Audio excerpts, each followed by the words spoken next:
Oke, My Brosis, kita sekarang ada dengan tak punya kakak ini Mas Udara, tapi beliau punya sepak terjang di dunia pendidikan luar biasa. Beliau jadi dosen di Fakultas Bahasa dan Seni Universitas Negeri Manado, dan kemudian baru-baru sudah menyelesaikan studi S3 di Universitas, Malang, oh Universitas Universitas Malang di Malang, Malang, Jawa ya Timur. S3.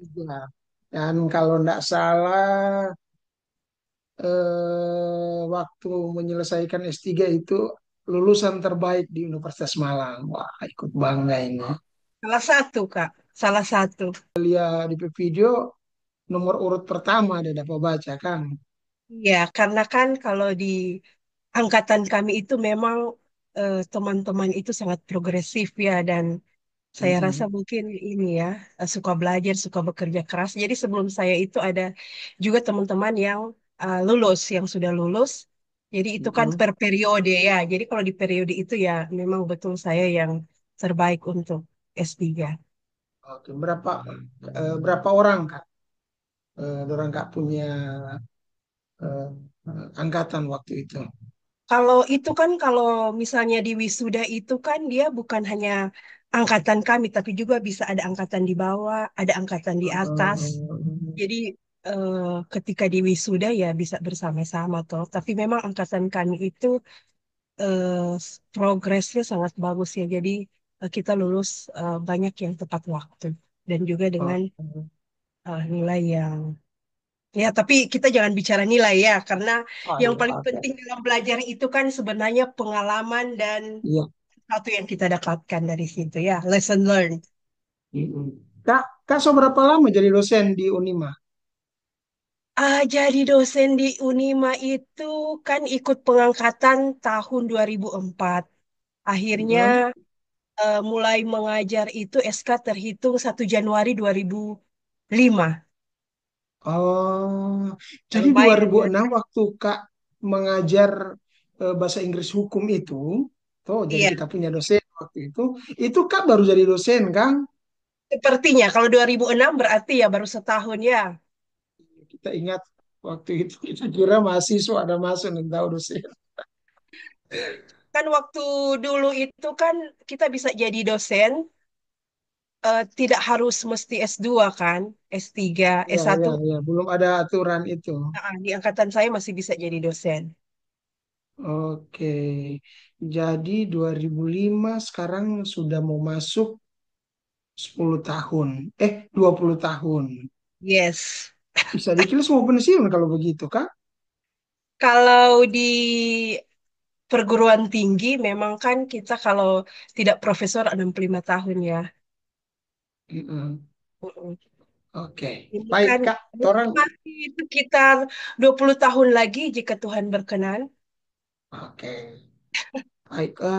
Torang langsung masuk saja di topik. Jadi torang mau diskusi ini soal, sebenarnya kan soal pendidikan pembelajaran, tapi torang coba kupas dulu satu-satu. Nanti kalau ada apa namanya hal-hal yang memang perlu secara spesifik untuk torang mau diskusi.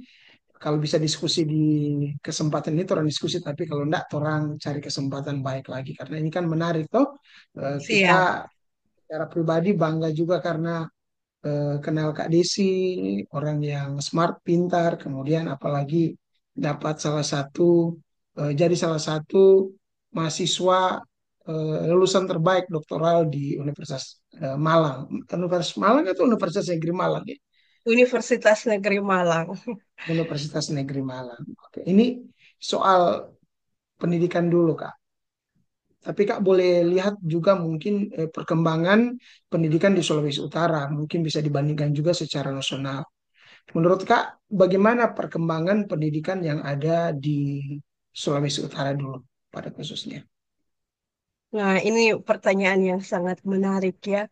Memang tidak bisa dipungkiri, Indonesia ini kan sangat diverse. Mm-mm. Tidak hanya dari segi masyarakat sosial, budaya, tapi juga dalam hal pemerataan pembangunan. Dan Oke. tidak bisa dipungkiri bahwa eh, apalah ya beberapa dekade itu pemerintah sepertinya.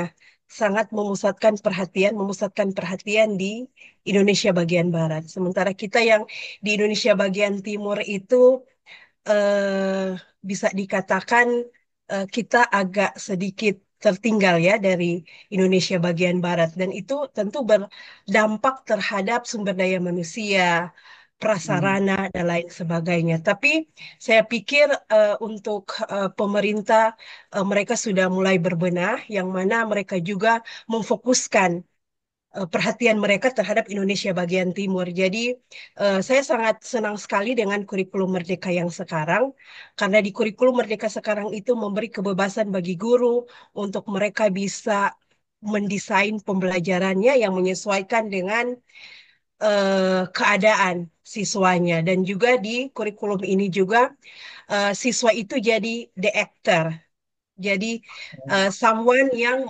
melakukan pembelajaran itu. Jadi shifting. Jadi pusat pembelajaran itu tidak lagi di guru, tetapi guru itu berperan sebagai fasilitator yang membantu Hmm. siswa untuk belajar. Jadi kalau uh, saya rasa perkembangan pendidikan di Sulawesi Utara memang masih ada beberapa part yang perlu untuk ditingkatkan, tapi saya bisa menyimpulkan ini ada progres yang lebih baik ya, progres yang lebih baik dari waktu ke waktu. Oke. Jadi Tapi kan mungkin hmm, ini ya, mungkin mungkin supaya lebih konkret misalnya di bidang saya ya dalam kemampuan bahasa Inggris, dengan perkembangan teknologi yang sangat pesat, saya melihat hmm, anak-anak itu mereka bisa mengakses sumber belajar by themselves, sehingga kemampuan bahasa Inggris mereka kalau dibandingkan waktu saya seumuran mereka, waktu kita seumuran mereka, tidak sebagus dengan kemampuan mereka saat ini. Jadi ya itu kan suatu perkembangan yang sangat baik ya. Jadi kalau menurut hmm. saya mengalami progres, kemajuan. Oke, nanti kita akan masuk di situ sebentar. Mhm, Tapi kalau orang lihat sekarang kan Kak, mhm. eh, di Indonesia ini sudah pergantian pemimpin, pergantian pemerintahan, Menteri Pendidikan juga sudah diganti, bahkan di lembaga pendidikan sendiri itu sudah dibagi kalau tidak salah jadi masih dua atau tiga ya. Nah, Sudah jadi tiga kan, tiga kan. dasar, Dan orang kan, menengah, dan perguruan tinggi. iya, dan orang punya budaya Indonesia itu ganti pemimpin, ganti aturan. Demikian juga di bidang pendidikan, ganti menteri, kadang-kadang ganti kurikulum. Nah, kita belum dapat lihat sejauh mana Kementerian Pendidikan sekarang itu mau menjalankan dan membangun sistem pendidikan di Indonesia. Karena kemarin kita cuma bisa tangkap bahwa kalau dulu guru itu dibebankan untuk urus administrasi dan sebagainya, selain mengajar kalau tidak salah ya. Nah, sekarang katanya guru itu sudah akan dibebankan untuk urus-urusan administrasi. Jadi fokus saja mengajar, fokus untuk dia punya tugas urusan administrasi nanti ada pegawai lain. Kita dulu kan orang juga waktu masih SMP SMA kalau tidak salah itu ada tata usaha, harusnya administrasi kan tata usaha kerja. Kalau guru ya eh, tugasnya mengajar. Bagaimana Kak melihat itu? Memang itu complicated ya. Memang kalau pergantian kebijakan juga berpengaruh terhadap eksekusi di lapangan. Tapi ini sepertinya to some extent pemerintah yang sekarang melanjutkan kebijakan-kebijakan sebelumnya kan, yang menekankan pada eh, siswa itu menjadi aktor dalam pembelajaran. Dan yang saya senang sekarang, khususnya Sulawesi Utara, saya melihat untuk pemberdayaan guru itu sangat giat. Jadi ada satu lembaga BPPG yang ada Oke, eh, di mana itu, yang Pak Arianto Batara itu yang jadi kepalanya. Itu mereka sangat intens melakukan berbagai program-program untuk eh, memperkaya para guru. Memang tidak bisa dipungkiri ya, itu memang tidak gampang ketika guru itu dibebani dengan ada berbagai macam apa namanya tagihan, administrasi, tapi mungkin Ya, administrasi itu bagian dari untuk juga melihat progres, melihat tanggung jawab sudah sejauh mana dieksekusi di lapangan. Mungkin tantangan kita adalah bagaimana monitoring ini bisa tetap terus dilakukan, tetapi guru juga bisa terus melakukan tugas tanggung jawabnya tanpa terbebani dengan semuanya itu, tanpa overloaded. Karena memang salah satu challenge itu burnout. Ketika sudah oke. overloaded dengan segala tuntutan, tantangan, eh, guru bisa burnout dan bisa tidak maksimal dalam performance. Jadi memang itu challenge yang memang harus disiasati dan harus di navigate secara bersama. Oke, menurut Kak, apa yang paling mendesak untuk diperbaiki dalam sistem pendidikan saat ini? Yang paling mendesak, eh, eh, tapi saya rasa kita sudah we are going into it. Karena misalnya seperti ini ya, filosofi dalam pendidikan. In the Hmm. past, beberapa dekade sebelumnya kan pendidikan itu lebih menekankan pada tes. Jadi kita Hmm. belajar itu agar supaya bisa menjawab pertanyaan yang akan ditanyakan di ujian kan. Tetapi Oke. untuk beberapa tahun belakangan ini, seperti yang saya katakan tadi, penekanan pada kurikulum merdeka di mana siswa itu menjadi aktor dalam pembelajaran itu suatu progres yang sangat baik. Jadi kan balik lagi ke filosofi. Jadi tujuan kita belajar itu untuk apa sih sebenarnya? Ya, Kalau saya secara pribadi, saya percaya bahwa belajar itu adalah proses transformasi, di mana siswa mengalami transformasi tidak hanya dalam hal dia punya pengetahuan, cara dia berpikir, tetapi juga dalam hal sikap, keterampilan, dan mindset. Jadi, misalnya sebagai contoh ya, eh, seperti tadi kan belajar itu bukan hanya sekedar transfer pengetahuan dari buku, transfer pengetahuan dari guru ke siswa, tetapi belajar itu adalah transformasi dalam hal sikap. Jadi makanya perlu sekali siswa itu tidak hanya sekedar belajar pembelajaran di kelas mata pelajaran, tetapi bagaimana pembelajaran itu bisa dikaitkan dengan kehidupan nyata. Saya kasih contoh praktis ya. Misalnya kalau di saya itu bahasa Inggris kan, belajar bahasa Inggris itu harusnya anak-anak itu dihantar pada pemahaman mengapa sih saya harus belajar bahasa Inggris. Nah, ketika dalam penelitian saya itu anak-anak itu kan mereka dipertemukan dengan anak-anak dari eh, luar negeri.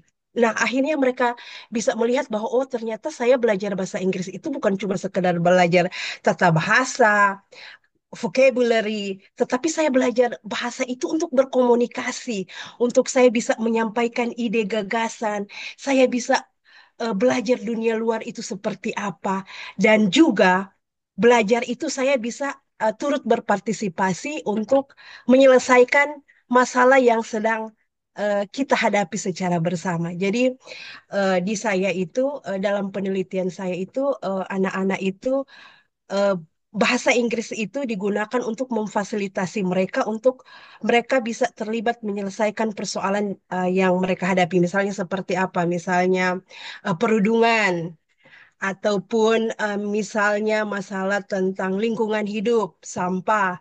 Jadi saya rasa balik lagi ke filosofi belajar itu sendiri dan I think we are doing okay karena sudah terjadi shifting yang tadi. Karena Merdeka Belajar itu penekanannya pada bagaimana mengkoneksikan apa yang siswa pelajari di kelas dengan apa yang mereka lihat di sekitar mereka, masalah apa, dan bagaimana mereka bisa melakukan sesuatu untuk mengadres masalah itu. Misalnya di anak-anak saya itu apa yang mereka lakukan, mereka raise public awareness, kesadaran publik tentang masalah tertentu, misalnya tentang perundungan. Kan itu small tapi simple, tetapi kan itu sudah membentuk siswa untuk mereka berpikir bahwa oh iya saya belajar itu adalah bagaimana saya bisa menjadi warga masyarakat sosial yang berkontribusi untuk Indonesia yang lebih maju. Jadi Oke. eh, filosofi belajar sepertinya. Dan juga yang kedua masalah eh, pendampingan terhadap guru-guru itu yang harus dilakukan secara Mm-mm. sustainable, berkelanjutan. Jadi teacher professional development, perkembangan profesi, sorry, apa namanya pendampingan untuk guru untuk terus belajar itu perlu Oh, dilakukan secara berkesinambungan. Jadi perlu diadakan analisa kebutuhan apa yang guru perlukan untuk bisa disupport, mungkin dalam hal pelatihan, mungkin dalam hal pengadaan bahan, mungkin dalam hal fokus group discussion, ada banyak hal kan bisa dilakukan secara formal ataupun informal. nah, makanya itu kan jadi pertanyaan bagaimana caranya dapat memastikan bahwa pendidikan itu dia tetap relevan dengan kebutuhan masyarakat modern.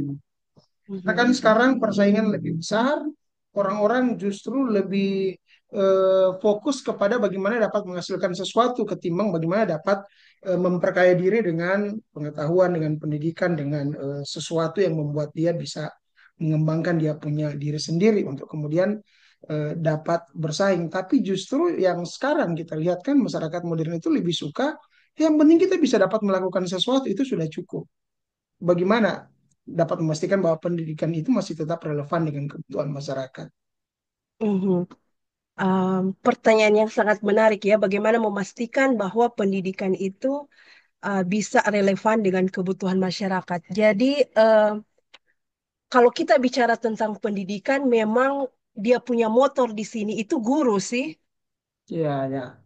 Ya, memang motornya kan guru. Jadi seringkali apa namanya kita argue bahwa oh iya eh, siswanya begini-begini, tapi at the end of the day, apapun yang terjadi di kelas itu ya tanggung jawab yang pertama dan utama itu adalah guru. Jadi balik lagi ke guru. Jadi balik lagi ke guru.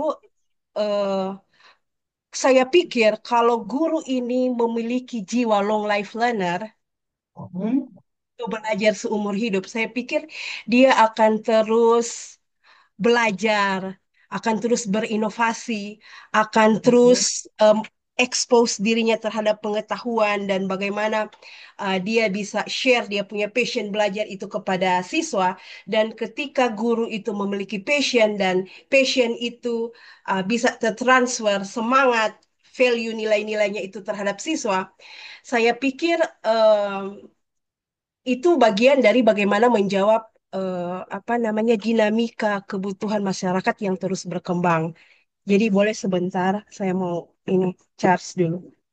Jadi Oke. mungkin contoh konkret saja ya, contoh konkret. Hmm.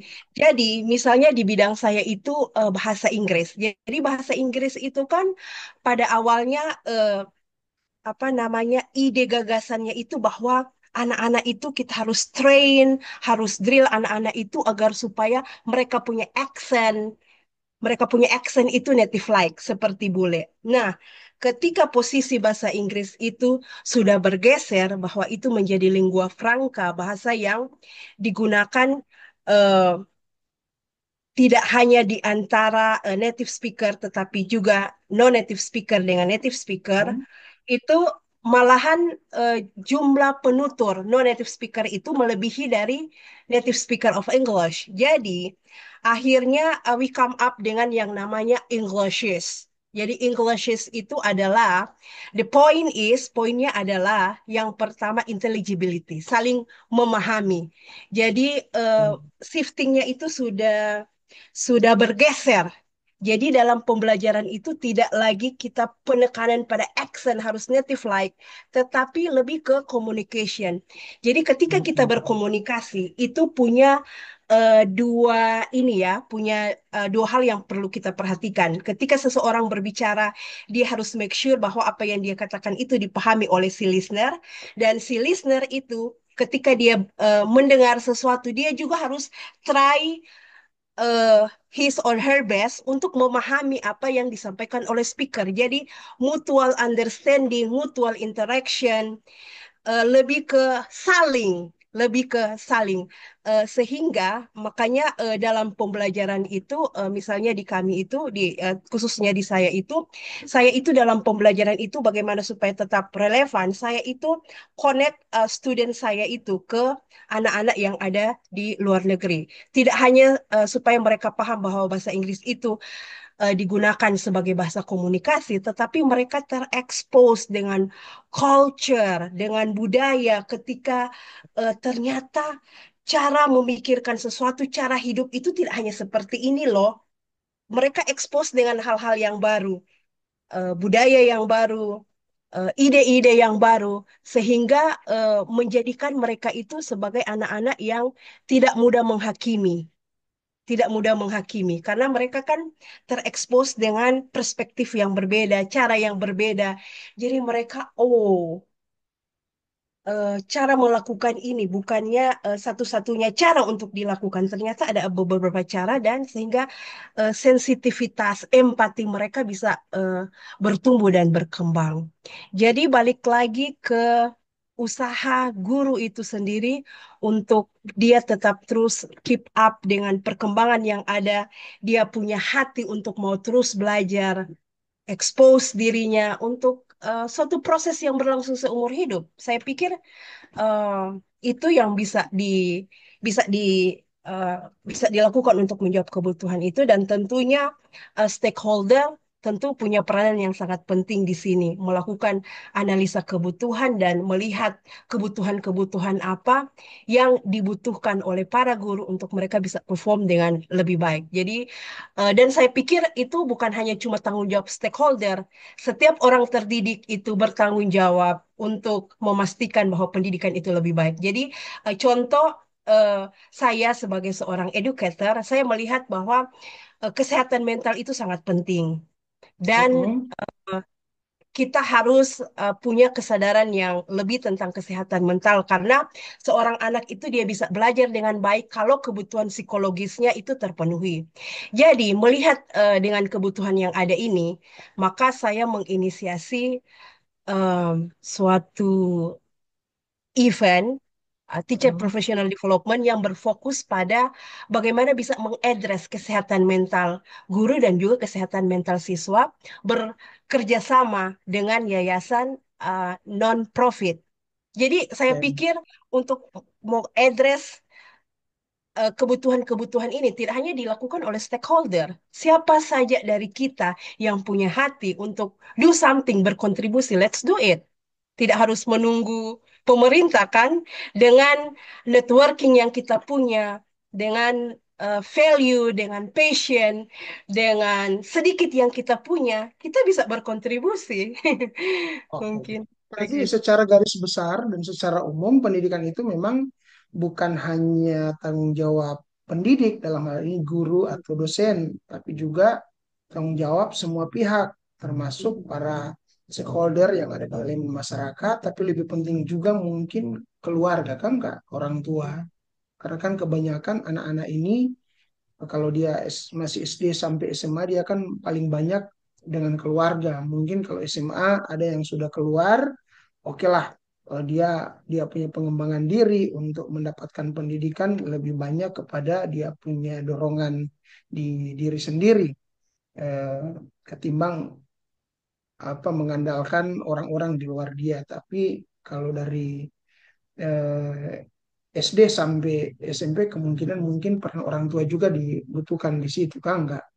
Eh, Mhm. Iya. bukan hanya mau tunggu guru mau kasih pembelajaran mau didik lalu sementara orang tua pangkal kaki karena kan jadi persoalan itu toh.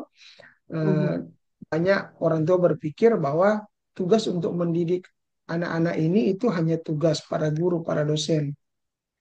Dia biayai dia kasih uang untuk SPP pulang harus dapat ijazah dan semua tanggung jawab dibebankan kepada guru atau dosen dalam hal ini. Nah, Kak, berarti kalau misalnya kita orang lihat ya kebutuhan-kebutuhan masyarakat itu kan dari zaman ke zaman khususnya di bidang pendidikan itu ada perubahan mungkin. Apakah perlu ada metode ya untuk Metode para guru, para dosen ini supaya dapat melakukan tugasnya untuk, kalau kita kok di pelayanan anak muda kan di istilah menjangkau, kita nggak tahu ya kalau di kalangan pendidik itu istilahnya apakah bagaimana mendidik, membina atau mempersiapkan anak-anak inilah supaya dia punya pendidikan itu betul-betul bisa tertransformasi. Itu metodenya bagaimana? Mhm. Memang kalau kita bicara tentang pendidikan itu kan sangat kompleks untuk seseorang bisa berdiri di kelas. Kan fungsi guru itu tidak hanya sekedar mengajar, tapi juga ada Betul. mendidiknya, mengasah, mengasih, mengasuh. Ya kan itu harusnya menjadi panggilan guru ya. Saya pikir untuk menjadi seorang guru itu memang membutuhkan berbagai kompetensi ya. Jadi Mm-mm. misalnya kompetensi pedagogis, kemampuan Oke. untuk mengajar. Jadi perlu sekali untuk eh, kalau di perguruan tinggi itu pasti diekspos, terpapar dengan berbagai macam metode teknik mengajar. Eh, dan tidak ada satu metode teknik yang paling baik Ya. dalam mengajar. Jadi guru itu memang sangat perlu untuk melakukan analisa kebutuhan sehingga dia bisa mendapatkan suatu cara metode teknik yang pas untuk konteks siswa yang dia ajar. Jadi memang sangat perlu untuk terekspos dengan berbagai metode teknik dan berimprovisasi karena eh, setiap anak siswa itu dalam satu kelas saja dengan 20-40 student, maka itu membutuhkan kemampuan guru untuk dia bisa memikirkan, oke, saya punya plan A, plan B, plan C, Mm-mm. metode teknik ini. Jadi ada saja kan eh, perencanaan kita di kelas itu tidak selamanya berjalan sesuai harapan. Jadi kita perlu Mm-mm. backup plan. Jadi makanya sangat penting sekali itu yang tadi sustainable teacher professional development. Di mana guru itu terus mengambil bagian untuk mengimprove kemampuannya. Jadi bisa juga lewat sharing best practices. Jadi kalau guru-guru, oke, saya ketika saya mengajar topik ini, ternyata dengan cara begini anak-anak itu mereka lebih lebih engage, mereka lebih eh, bisa connect apa yang mereka pelajari dengan apa yang mereka hadapi di keseharian. Jadi balik lagi ke pertanyaan tadi, memang ini ya, long life learner tadi. Guru itu harus menjadi pembelajar seumur hidup, terus mengasah, mengembangkan apa yang sudah dia punya, itu untuk bisa terus melakukan yang terbaik untuk siswa. Dan juga saya pikir dalam hal mindset. Tapi mindset ini dia bisa berkembang seiring dengan pengalaman, pendidikan, dan juga exposure, baik itu dari orang, pengalaman yang dihadapi. Jadi, misalnya sebagai contoh, mungkin saya tidak, mungkin ambil saja contoh saya secara pribadi ya. Saya pikir shifting saya dalam mengajar itu mengalami perubahan dari waktu ke waktu. Eh, Kalau dulunya mungkin saya lebih kepada pendekatan terhadap siswa ya, mungkin tegas, kamu harus tepat waktu, begini dan begitu ya, karena itu bagian dari idealisme sebagai seorang guru. Oke, saya ingin mendidik anak ini menjadi anak yang bertanggung jawab, anak yang punya disiplin tinggi. Tetapi dengan exposure yang saya baca, exposure interaksi dengan sesama skolar, akhirnya saya come up dengan yang namanya